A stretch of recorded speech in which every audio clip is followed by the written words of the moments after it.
The empirical formula is the lowest whole number ratio of atoms that are present in a compound. In a molecular formula, the empirical and molecular formula may be different. As we see here are a bunch of different compounds. They have the same empirical formula, CH2O. However, as we see, they have different molecular formulas, therefore different formula weights, and they have different chemical and physical properties. We're going to practice determining the empirical formula from percent composition. The process is always the same. We do grams of each element to moles of each element to the mole ratio of elements. This is depicted in this cartoon. We have the mass of each element.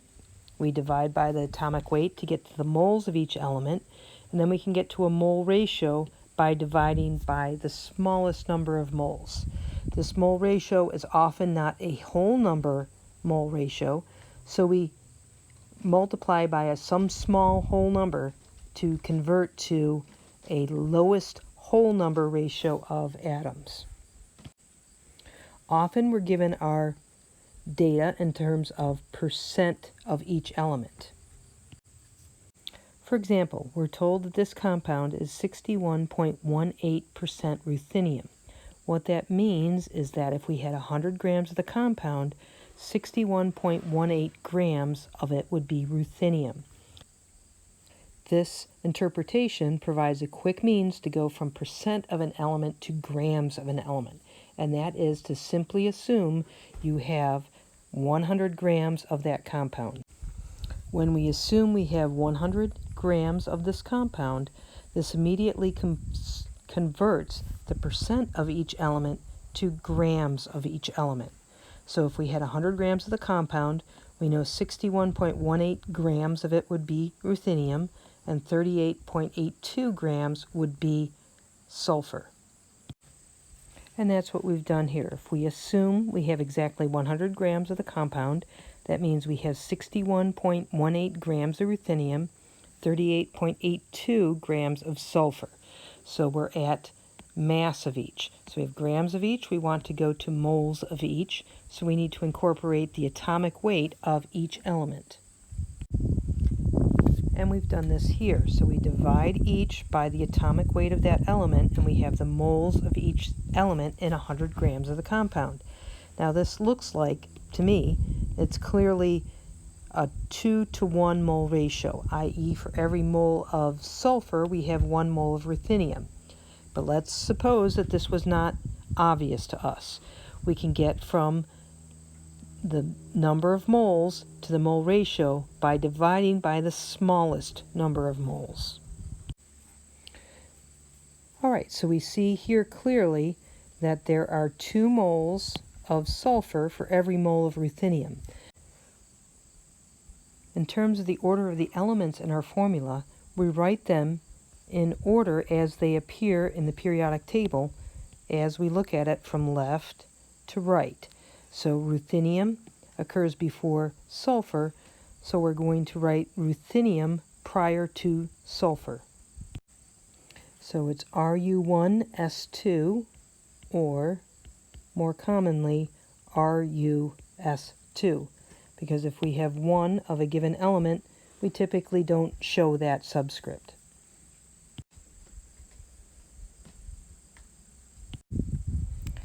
Another empirical formula problem.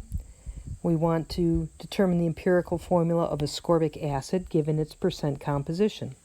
We're going to start by assuming that we have 100 grams of each compound, and that means we immediately can convert unit of percent to units of grams of each element. So we have the grams of each element. We calculate the moles of each element by incorporating the atomic weight. So we do the calculation to find how many moles we have of each element. For carbon, it's 3.41.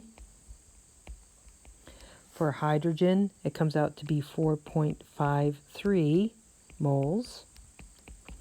And oxygen comes out to be 3.41 moles. Now that we know the moles of each, we can get our mole ratio. It's not obvious to me what the mole ratio is.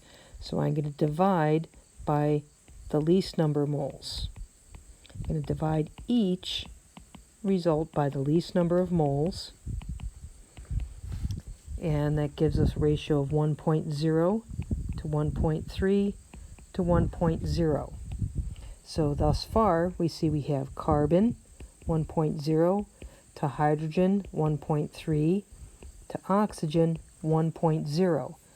We need to have a whole number ratio, and 0.3 is way too large to just round off. We need a whole number ratio, so if we take 1 1/3 and multiply that by 3, we'd get rid of that fraction. But we need to multiply all of these subscripts by the same value. So carbon is 1 times 3, or 3. Hydrogen, 1.3 times 3, which is 4.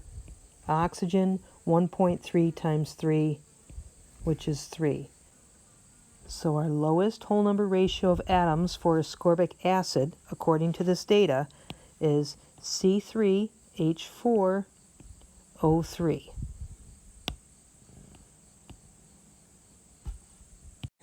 The next empirical formula problem will do the same way. The overall protocol, we determine the grams of each element, the moles of each element, and then the mole ratio. We start by assuming we have exactly 100 grams of the compound, and that has the effect of converting our units from percent to grams. So we know how many grams of carbon, oxygen, and magnesium we have. We can go from the grams of each to the moles of each by incorporating the atomic weight of each element. So now we've gone from grams of each to moles of each. It's not obvious what the mole ratio is, so I'm going to divide by the least number of moles. So we get our result of a 1 to 1 to 3 mole ratio for magnesium, carbon, and oxygen. So our final answer is that our empirical formula is MgCO3.